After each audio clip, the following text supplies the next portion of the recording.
And that plywood deck comes all the way to the back there. Again, it's laminated with box tape on it so that things will stick. Then I have my power cords from the ESC right here. Very difficult with one hand. Can't imagine doing this though with a camera on a pod though. So my my beck is connected this way. In the Y, you have a positive, negative. Then I put a plug on it. That then runs up to the beck. So this can disconnect from this Y and from the ESC. This wiring back in here is the tail boom marker lights, the white strobe, and that's pretty much on the interior. So this deck inside here then supports the landing gear blocks here, and I'll explain that here real quick. So you may have seen this style before. This landing gear is a continuous one piece that has a W shape to it in the center, and I'll pull it apart here in a second. But this block right here essentially holds it in place. The wire is slotted between these two forward and aft blocks. There's a square block here that reinforces this back edge from the applied forces landing on the runway and pushing the gear backwards. This needs to be supported. So all of this then attaches, including that brace block here that's inside running vertical, is attached to the bottom of the battery deck, the cargo deck inside. So I'll dismount the gear and I'll show you that.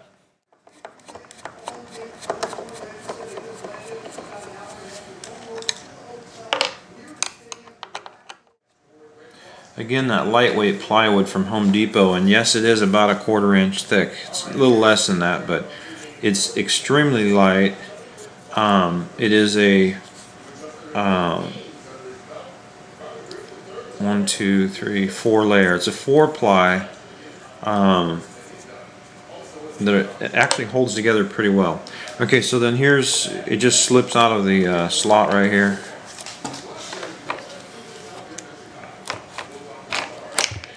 There's that landing gear. This came off of another, actually the Skywalker fiberglass model uses the same arrangement here, and I stole this landing gear from it.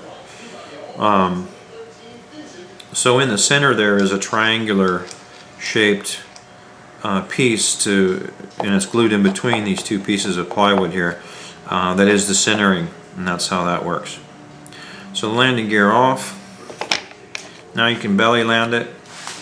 The downside to belly landing now is that this will get hung up a little bit, especially on pavement, so I wouldn't do that. If it's grass landing, that's not going to affect it. It'll just color it green.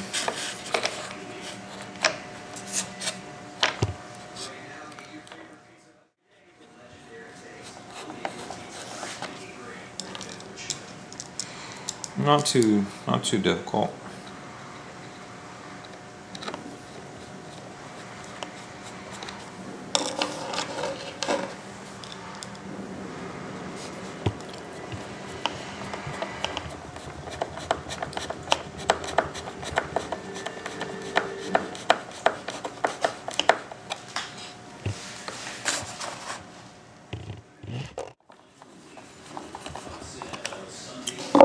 Okay, so that's the landing gear reattachment. This material here is the no skid stair tread rubberized product. So it's a no skid, and it is rubberized. Some of them actually are like a sandpaper on a self-adhese backing. Well, this is rubberized, and to apply this, if you're going to do this on any bird, The problem is going to be right here where the contour rolls up on the edge or rolls up on the nose, and that it's not going to follow because it wants to kink, and you'll end up having to do little pie cuts to relieve that. And it was actually fairly easy to do with a good sharp blade, X-Acto blade. And the other thing too is to warm it up.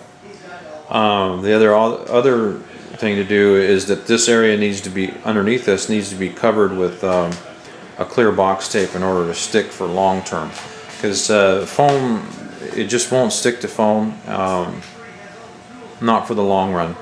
So anyway, tape off the bottom. And that's a good idea anyway.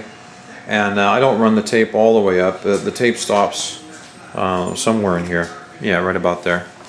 And so once you've taped that off, warm this area up right here. Also warm up the whole nose. Using a blow dryer is pretty good. Be careful not to get too close, otherwise you'll do this and you'll end up with these bubble marks where the bubbles spring to life. Anyway, so that was a real cool add-on. I belly landed on the pavement once with it, and hand launching with this bird and its weight was totally no problem. Handled it well. Okay, so on to the reinforcement of. So on the bottom here, the boom, absolutely, to be accurate, stable, professional, you need to reinforce this whole boom section, and including the horizontal stabilizer, because it just wags. This thing moves up, down, left, and right in a stock config. It's just not rigid, and that is gluing that carbon fiber tube in, gluing the two halves together, and I use Gorilla Glue, and I've used it throughout this project and learned how to use it. I was kind of afraid of it before, and it blows up like spray foam, and if you're not ready to deal with that, it can be a mess. Like holding two parts together. You gotta hold things together, otherwise the expansion of the glue just moves them apart. Anyway, so I put a single strip first, as far forward as possible, all the way to the back, in its relaxed, hanging down position. So in other words, I didn't do this with it hanging upwards, because that would be pointless. Because you want this boom to be hanging down, tape it in that position, and then you're going to be flipping it over and then taping sides and top. So in other words, it's kind of spring-loaded to resist the bending up, and that's what's going to happen here. So when she's on the runway, all the pressure is pushing down, and then the boom will want to flex up like that. You don't want that. So you want to preload it, if you will, slightly. Make sure that you don't twist it. And then for the side to side, I just started running tape along the sides and then contoured it up over the top. So it literally has tape running all the way around the boom, and I go around the vertical right there. I just stopped the tape line right about here. I didn't see a point in going further up. This section is actually pretty strong, and I don't see any flex right in here. All of the flexing was occurring out here on the boom, and especially back out here on the tail. Torsionally rotating too. A lot of rotate. So just crazy. Okay, so video transmitter is there. The antenna's off right now. I did put a little plywood deck there, running my video through the body up to the nose. The next obvious, big obvious, is the motor mount. So the motor mount. The face of the motor shroud is the angle that I followed, and it's true to the inside where the insert goes, stock. With the kit, there's a round motor mount that's designed to insert into this space here. There's a little recess in there. So I used the original motor mount, and then glued it to the back of my plate, my extension. And that just moves that prop and motor up for the purposes of different motors and being able to adapt to a different situation. It turns out so far that this motor, a 9.6 prop, and this motor, which is the Firepower 10 speed, is a 3536-16 that I got from Heads Up RC.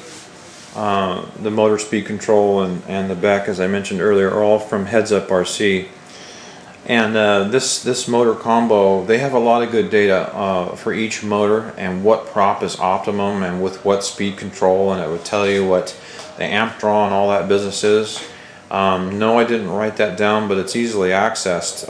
This motor, just plug in, when you look in the motor section, just plug it in, and it has the amp draw, and it looked real promising. So I went and I took a little risk, and I don't know much about them, never purchased from them before, and it turned out to be a real wise investment.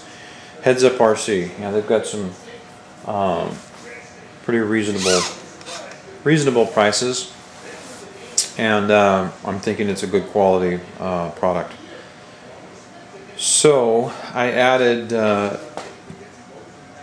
basically 2 inches from stock, from the stock center to the new center is approximately 2 inches. And again, that plywood that I love,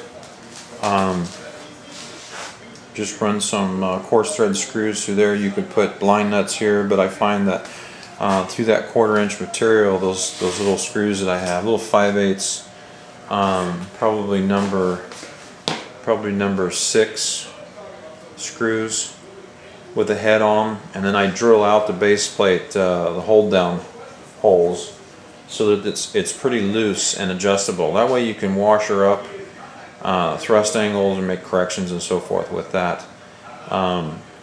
Otherwise, the stock holes won't allow you to pivot the motor on those screws.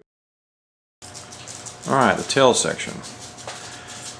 So bracing. I see a lot of guys bracing with you know, wooden dowels or bamboo sticks or something like that. So I have carbon fiber tube that I've used.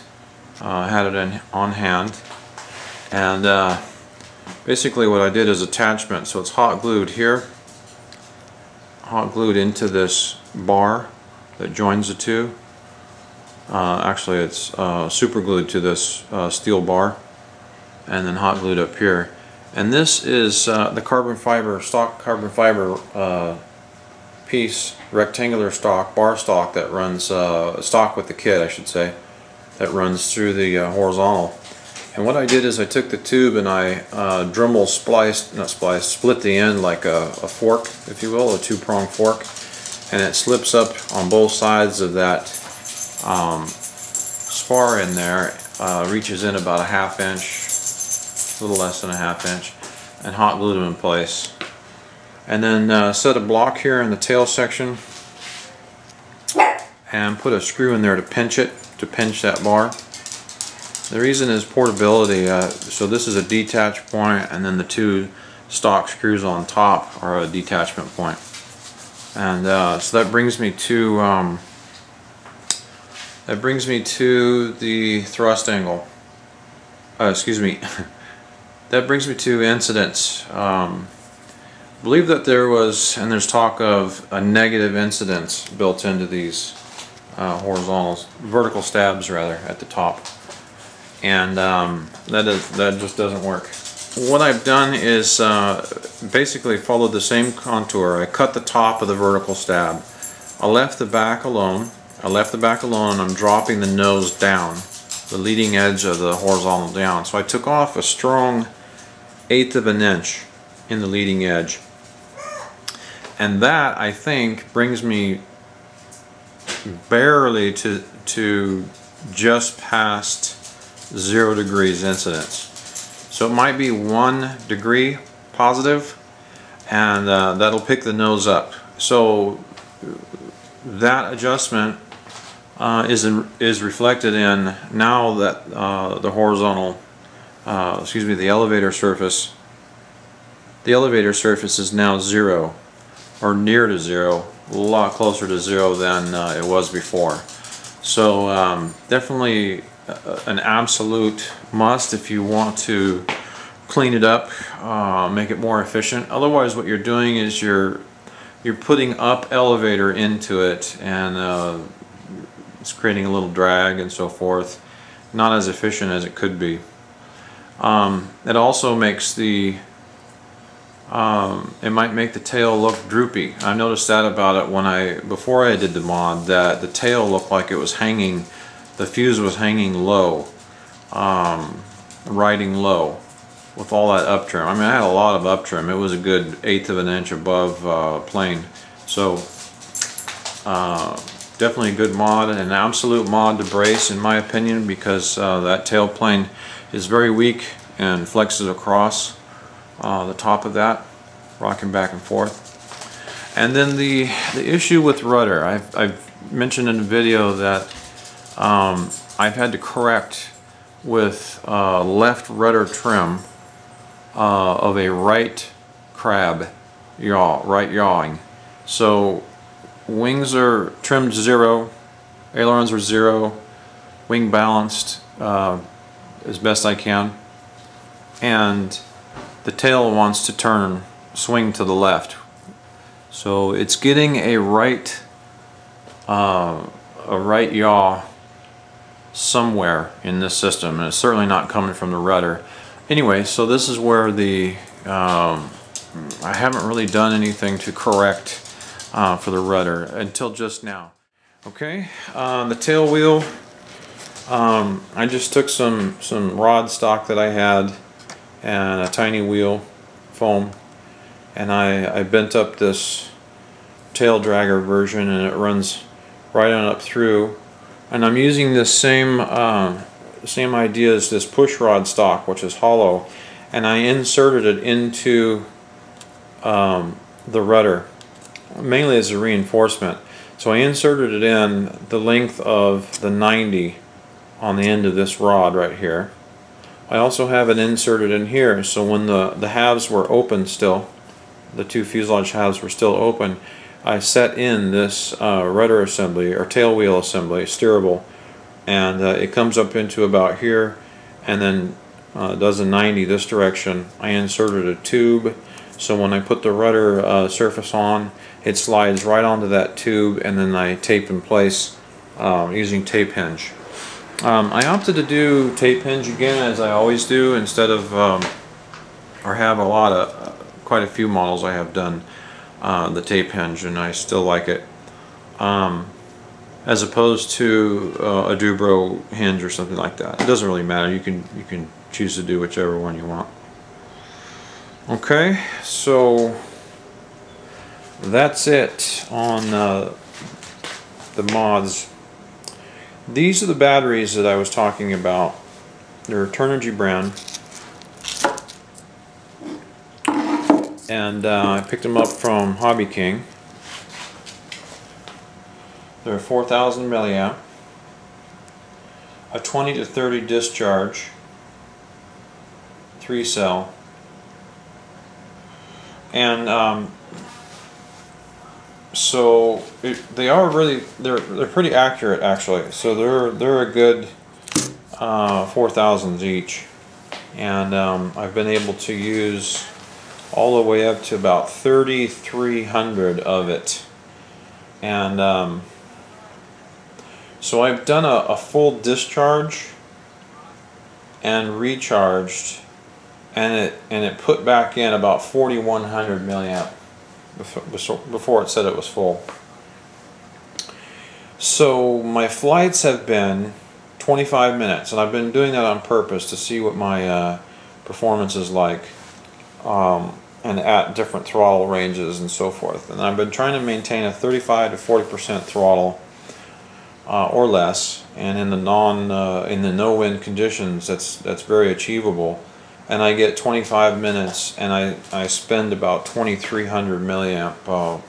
So I'm doing about a milliamp per hour or excuse me, per minute. I like these batteries, and I bought these two little chunks here this way because it was cheaper than buying an 8 or a 10,000 milliamp brick, and I wasn't sure of application in the future. I mean, I wanted more versatility, so I certainly could use just one. This bird has been using just 3,000 milliamp, or times 2, or not 3,000, 2,300, 2,400 milliamp times 2. So that's just 5,000 milliamp, give or take, out of the two. So I think it's doing really well. I think it was a good choice. It fits in there real nicely. Got a ton of room in these Skywalkers anyway, so width and height and length is not an issue. I mean, you can get a bunch of batteries. It's only about balance, CG, at that point when you start adding all those bricks. Alright, so that's it for now. I'm just going to continue to try to work out the bugs. As you can see, I'm getting video equipments in. I have to do some wiring, soldering, and so forth to adapt Ruby. I'm making a universal adapter so that her her power module can be adapted to plug and play to any vehicle, any aircraft situation. Alright, thanks for watching. Please post your comments and subscribe if you will. I do review all the subscribers and give a shout out, thanks, and take a look at what you're doing, and so there you go. Appreciate the feedback. West out.